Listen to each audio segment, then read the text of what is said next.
Hey parents, it's Mrs. Wint here. I hope your kids had a wonderful first week. I'm excited to be back. I'm excited to have every single one of them in my class this year, and I can't wait to see how they grow and learn this year.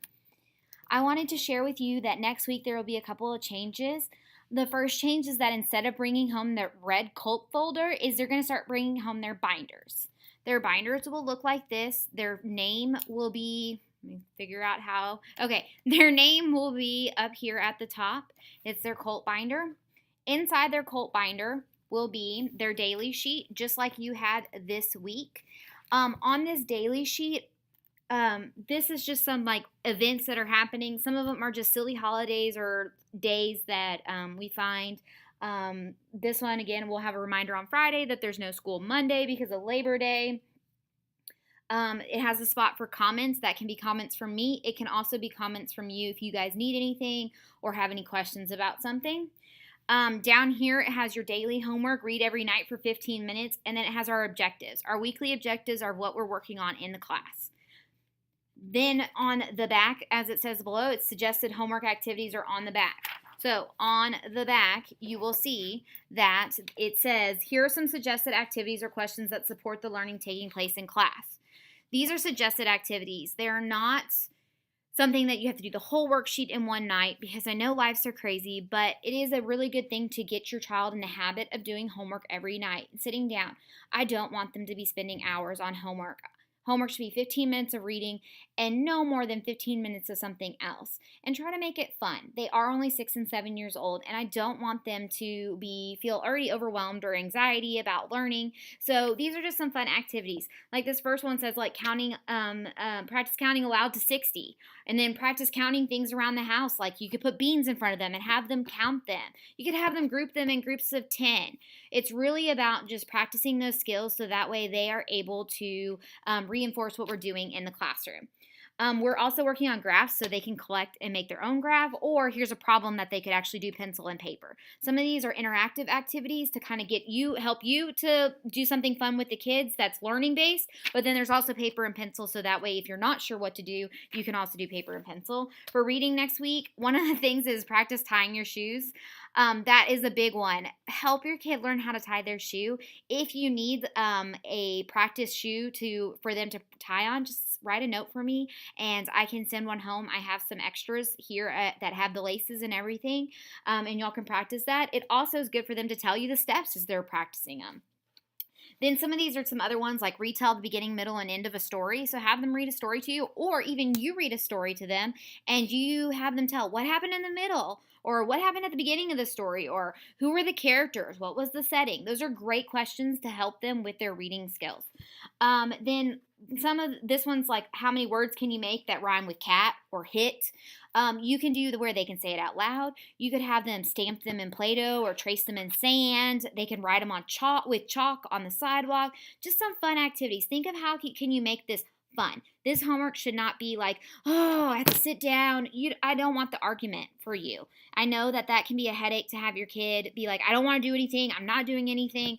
This is just a support at home. If you have time, do it. Sometimes I might write a note saying they need extra practice on something, and that would be where I would suggest you try to do something of the suggested activities. And then the bottom is some of our kids, they really like to think outside the box. So we did an I wonder question. This is for those if your kid's like really creative and really wants to think outside the box. Like this week's question is, why is the sky blue? And you can help them research that. And we're just going to ask some silly questions and some other questions that help them think and want to learn more about the world. So that's their homework page. Just wanted to explain it more in depth this week since it's going to be brand new with the homework, suggested homework on the back. Again, remember, I don't want this to be hours of homework every night. I wanted them to go outside and have fun and play around. Learning is not just paper and pencil. When they're out on the playground, they're working on their fine motor skills. That helps with writing in the classroom. So them playing, building with Legos, that really supports what's going on in the classroom because it helps them with their writing. It helps them with their motor skills for basketball and like PE and stuff, but it also helps in the classroom. So just know that the little things, they do pay off and they do help in the classroom.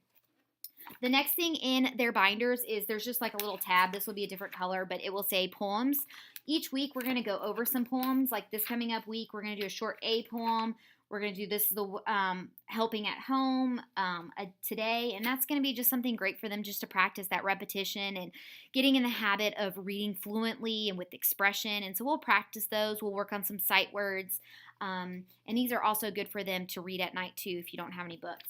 And then the last thing in there is their book pouch. When I send home books, they will be in this pouch. Next week, I'm kind of playing a guessing game on what level they're at because I haven't tested them with their reading level yet.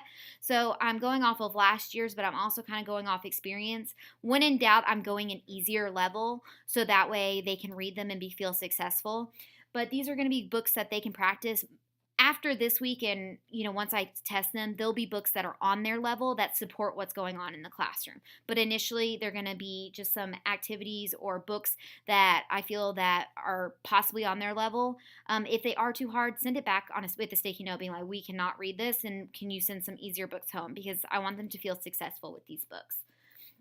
That's their cult binder. We're going to go over the rules on Monday in class about how they shouldn't be throwing this and how this is a big responsibility and being a big kid and having a binder, and also about how taking care of their books in this book pouch. Every time they take a book out of this book pouch to read, it goes right back in this pouch afterwards.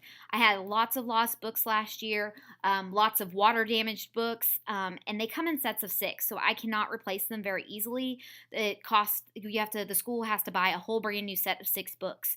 So please take care of those books. You sign that literacy library agreement about taking care of the curriculum and the books, and that's what this pouch is for, is put all those books back in here every night. Helps keep them away from baby sister and brother because this is plastic. So that's their cult binder. Again, I am so thankful to have your precious gifts in my classroom. They are amazing. I already love them, and I hope they're enjoying first grade, and I can't wait to see how much they grow this year and that we have a great year. Happy Friday. Have a great and restful weekend. I know I'm exhausted. Your babies have got to be exhausted. They did some wonderful work in my classroom this year. So I will talk to you guys later, and have a great weekend, and tell your babies I'll see them on Monday.